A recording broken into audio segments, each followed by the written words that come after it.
ሰላም ሰላም ጤና ይስጥልኝ ውድና የተከበራችሁ የቻናሌ ቤተሰቦች፣ እንግዲህ ዛሬ በምታዩት መልኩ ግምጃይና አቤኒ ፈታ ዘና በማለት ላይ ይገኛሉ። በነገራችን ላይ ቤተሰብ እንዳትስቁብኝ፣ ለምን እንደዚህ እንዳረኩኝ ልንገራችሁ። ስክሮል ማድረግ ደከመኝ።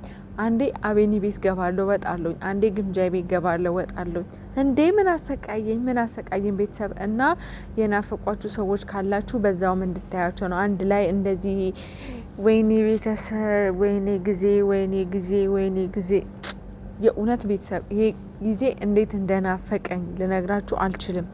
በቃ ይሄ ጊዜ ምን አለ ተመልሶ ቢመጣ ቤተሰብ፣ የእውነት ነው የምላችሁና በቃ አንድ ላይ እንደዚህ እነሱን ማየት ይፈልጋል። አያምሩም? እስኪ ቤተሰብ በቃ እንደው ለፈጣሪ ብላችሁ እውነቱን ተናገሩ። አያምሩም? እሺ አሁን እነዚህ ልጆች ሁለቱ እንደዚህ አንድ ላይ አያምሩም? ያምራሉ። እንደው ለፈጣሪ ብላችሁ እውነቱን ተናገሩ። የእውነት ላይክ አይ ፊል ሶ ሳድ አይ ፊል ሶ ባድ። በቃ ቢታረቁና አንድ ላይ ቢመጡ እጅግ በጣም ነው ደስ የሚለኝ። አይኖ ልትሳደቡ ትችላላችሁ። ምንድነው የሚያጃጅልሽ? ስራ የለሽም እንዴ ምናምን ልትሉኝ ትችላላችሁ። ግን እኔ ምን አገባኝ? አይለጠፍብኝ ስድብ አይለጠፍብኝ። እኔ ምኞቴ ነው፣ በቃ ምኞቴ ነው ቤተሰብ። የእውነት ግምጃይና አቤኒ በቃ እንደዚህ አንድ ላይ ቢመጡ ታርቀው ምናምን ላይክ በቃ እንደዚህ በጣም ደስ የሚል ነገር ነው። ፍቅር ደስ ይላል ቤተሰብ። ገባችሁ? ፍቅር ስታፈቅሩ ነው የሚገባችሁ።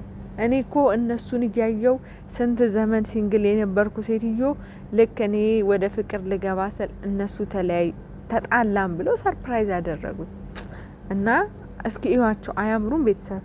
የእውነት አያምሩም? በጣም ነው የሚያምሩት። እና ፈጣሪ ሆይ ብዙ ሰዎች አይታረቁም፣ አበቃ ከዚህ በኋላ ተለያይተዋሉ ተብለው ድጋሚ አብረን አይተናቸዋልና የግምጃዬንና የአቤኒን ጉዳይ እንደዛ አድርገን ሰርፕራይዝ አድርገን ፈጣሪ ሆይ እኔ የሁል ጊዜም ጸሎቴ ነው። እና በነገራችን ላይ ዛሬ ግምጃይ በጣም አምሮባታል። ልዕልት አይዊሽ ላይክ በእርግጥ በእኛ ፍላጎት የሚሆን ነገር የለም፣ የሁለቱ ፍላጎት ነው ዋናው። ግን ደግሞ እንደ ሀሳብ በቃ እንደዚህ አንድ ላይ ቢመጡ በጣም ነው ደስ የሚለኝ የእውነት። በስህተት እንኳን ላይቭ ጌም ተላልከው ማለት ነው አንድ ላይ ባያቸው በጣም ነው ደስ የሚለኝ እውነት ለመናገር። እና በጣም ነው በቃ የደበረኝ የእውነት ነው ብላችሁ ደከመኝ። አንዴ እሱ ቤት ስገባ አንዴ እሷ ቤት ስገባ ምናምን እና ብቻ ሁሉም ነገር ፈጣሪ ያሉ ነው የሚሆነው። እኛ ባል ነው የሚሆን ነገር የለም።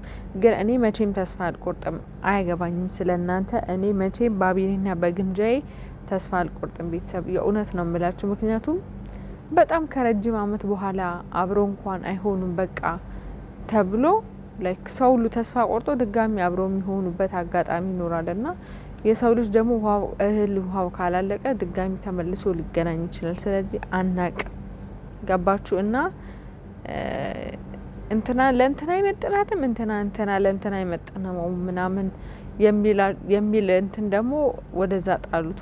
ገባችሁ? ሁለቱም በራሳቸው መንገድ የሆነ የራሳቸውን ነገር አላቸው። ገባችሁ? ስለዚህ ሰውን አናወዳድር። ሲገናኙ መጀመሪያ ሲዋደዱ ይሄ ማንነት ተለካክተው ምናምን አይደለም፣ በሰዋዊነት ነው ፍቅር የጀመሩት። ገባችሁ? ስለዚህ አንዱን ዝቅ አንዱን ከፍ ማድረግ ምናምን ጥሩ አይደለም እላችኋለሁ ቤተሰቦቼ። እና የእውነት ግምጃዬ ደግሞ ጸጉርሽን እንደዚህ አድርጊ ሁሌ፣ በጣም ነው የሚያምርብሽ፣ በጣም ነው ጸጉሩ የሚያምርብሽ የእውነትና በቃ አይዊሽ ድጋሚ ይሄንን ቀን ማየት እፈልጋለሁኝ የእውነት ነው የምላችሁና በቃ ድክም ነው ያለኝ። አንዴ እሷ ቤት ስገባ አንዴ እሱ ቤት ስገባ ማን ነው እስኪ እንደኔ ይሄንን ነገር የሚያሳልፈው? እንደኔ ማን ነው እስኪ? የእውነት ለከኔ ብቻ ነኝ እናንተ ጋር ማለ ይሄ ነገር አላቅምና ፈጣሪ ሁሌ ምኞቴ ነው ድጋሚ አብረው ባያቸው። እንግዲህ ፈጣሪ ደግሞ አይሆንም ካለ እኛ ስላልን አይደለም። አይሆንም ካለ ደግሞ በፈጣሪ እንትን አንገባም። የፈጣሪ ስራ ነው፣ ለፈጣሪ እንተዋለን። ሁለቱም በሚሄዱበት መልካም ነገር ይግጠማቸው። እኔ ሁለቱንም በጣም ነው የምወዳቸው ማከብራቸው።